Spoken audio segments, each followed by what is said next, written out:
अब मानव जीवन में क्या चाहिए?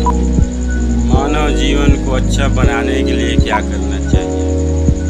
मानव धर्म क्या होना चाहिए? मानव सभ्यता का होना चाहिए? इस पे बात करना चाहेंगे तो मेरे से बात कर सकते हैं मेरे लाइव में जुड़ करके। मानव सभ्यता क्या है? मानव को प्रेम करना चाहिए आपस में। मानव को जाति पाति धर्म से किसने बांटा? सब तो पहले आदि मानव ही थे। आदि मानव थे तो फिर आदि मानव ने सब कुछ सीखा, सारे चीज आदि मानव ने किया। तो भगवान को किसने बनाया? आदि मानवों ने बनाया। कहीं पे भगवान साक्षात है? नहीं है। सब आदि मानव ने ही बनाया और उस समय सब अपने अपने दिमाग से आविष्कार हर चीज का करते थे। अग्नि का आविष्कार किसने किया? अग्नि कोई देवता है? बताओ। सभ्यता है, मानव सभ्यता और मानव धर्म क्या होनी चाहिए? मानव सिर्फ मानव के प्रति प्रेम और जितने भी प्रकृति में निर्गुण सगुण रूप से, चाहे पशु हो, पक्षी हो, जानवर हो, जीव जंतु, इस सब की देखभाल करने के लिए, व्यवस्था सुचारू रूप से चलाने के लिए मानव बने। आदि मानव ही थे सब, और वही आदि मानव जो सिखाते गए, बनाते गए, वही भगवान, इंसान ही भगवान। लिंग, शिवलिंग को आकार किसने दिया? किसने बनाया?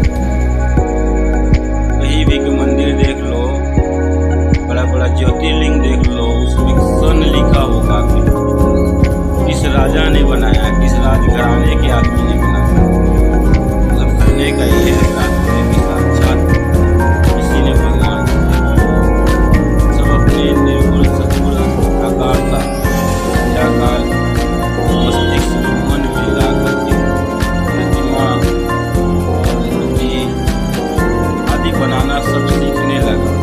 फिर खाना बनाना सीखने लगा। खाना पहले कैसे खाते थे आदि मानव? कच्चा खा जाते थे, मांस भून के खा जाते थे। फिर पकाना आया, मसाला आया, तो बनाना सीखना सबको आया धीरे धीरे। तो फिर भगवान ने पढ़ाया लिखाया। किसने पढ़ाया लिखाया? तो ये सारे आविष्कार आदि मानव लोग करते गए। भगवान ने पढ़ाया लिखाया, सरस्वती ने पढ़ाया लिखाया, सरस्वती ने ज्ञान दिया।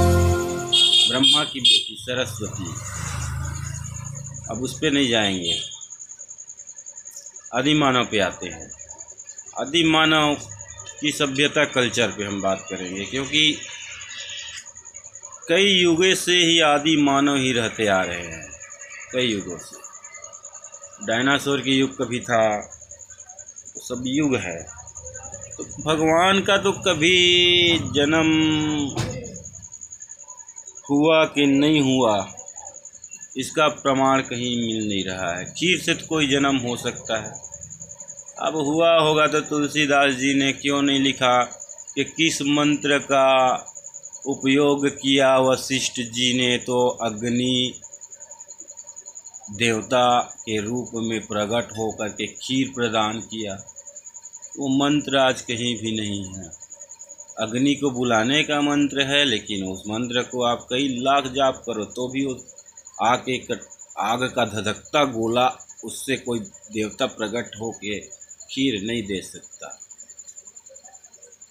अब खीर भी खाने से कोई गर्भ नहीं हो सकता, क्योंकि गर्भ का ठहरना कहाँ से होता है?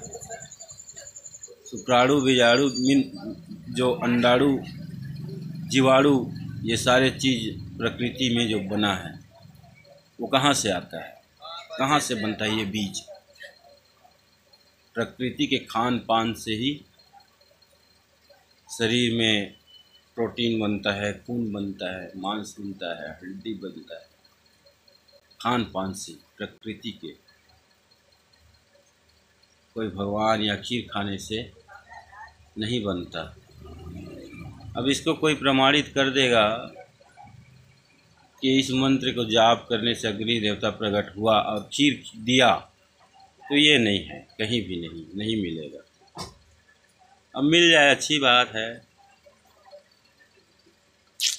तो मानव सभ्यता में क्या होनी चाहिए? मानव सभ्यता में मानव को आपस में ये सारे प्रकृति की रक्षा करनी चाहिए। सभी को अपने जीव के समान ही सभी जीव को मानना चाहिए। मानव धर्म यही होना चाहिए। कोई जाति पाति से बंध करके बांटना नहीं चाहिए। कोई धर्म नहीं कहता कि मेरे धर्म के नाम से आप लड़ो झगड़ो। कोई धर्म नहीं कहता कि मेरे धर्म के हिसाब से आप किसी से बैर द्वेष घृणा करो।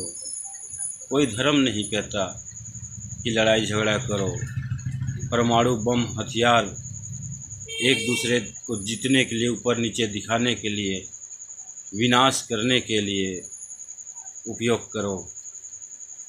सिर्फ धर्म और राजनीति अपने आप को बड़ा बनाने के लिए। भाई जो सबसे बड़ा है, वो जो प्रकृति ने जिस धरा को बनाया है सबसे बड़ा, वो धरा भारत देश है। पूरे विश्व में सबसे बड़ा धरा और प्रकृति में परिपूर्ण संसाधन, खनिजों में हर चीज़ में परिपूर्ण, हीरा मोती सब चाहे जो भी हो। तो भारत देश की प्रकृति ही मानव देश की सभ्यता है। चलो नेक्स्ट फिर पाठशाला में मिलेंगे आप लोगों के साथ। मिलके अच्छा लगा। गुड इवनिंग, आपका रात्रि अच्छा गुजरे और सुबह आप मेरा वीडियो देखें, कमेंट करें और कुछ और जानने की अभिलाषा हो, मानव धर्म में आने की अभिलाषा हो तो मानव धर्म में आपका स्वागत है। मेरा चैनल है महेंद्र मानव का, आप लोग ज्वाइन कर सकते हैं। Thank you. Okay, good evening.